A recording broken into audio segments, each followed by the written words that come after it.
Hə, ağlama, ağlama. Babacı taxır, düzəldir. Bunda. Otur bunda, otur Dəniz, otur. Buna Hə, yaxşı, gəl bunda otur, gəl.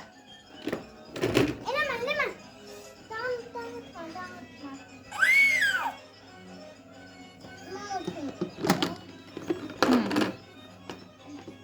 Qırmısan da Dəniz, qırmısan.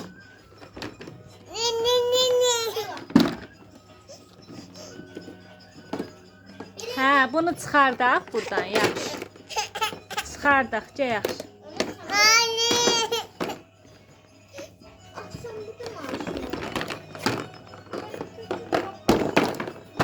Al. Hə.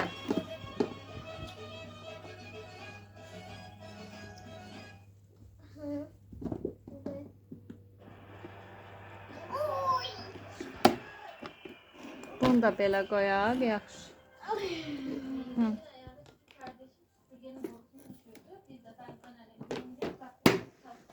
Başqa nə düzəldirsən?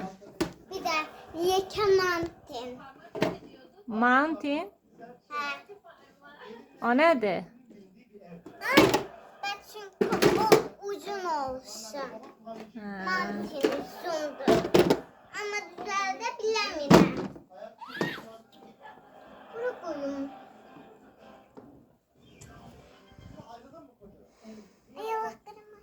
Heyvanları göstər, adların say heyvanların. Hansı heyvandır o birinci? Bu bir hayvan, domuz. Aha, aşağıdaki. Bu pisi. Aha, ondan aşağıdaki. Bu Pikachu. Aha, lap aşağıdaki.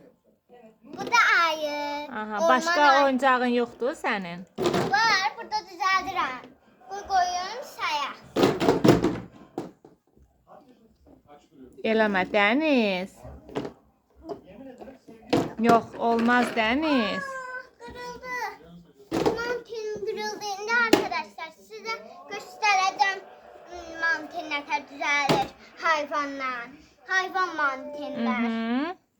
He, birbirinden kaçır, hoplanır özlerine. Ama Güzel. yıkılır özlerine. Oyuncaqlarını uşaqlara paylayaq. Emolar.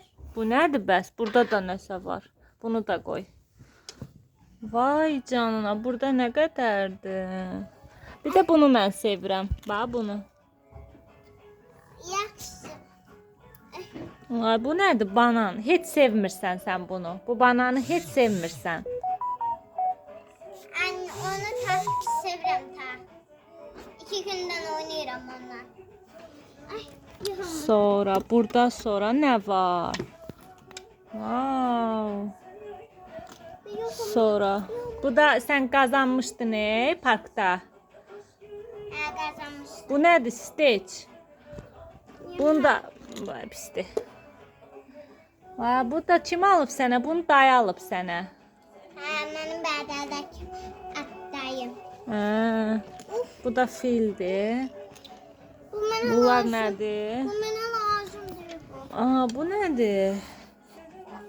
O makineden kazanmıştım bunu biz. Hə, makinədən hansı oyuncaqları qazanmısan?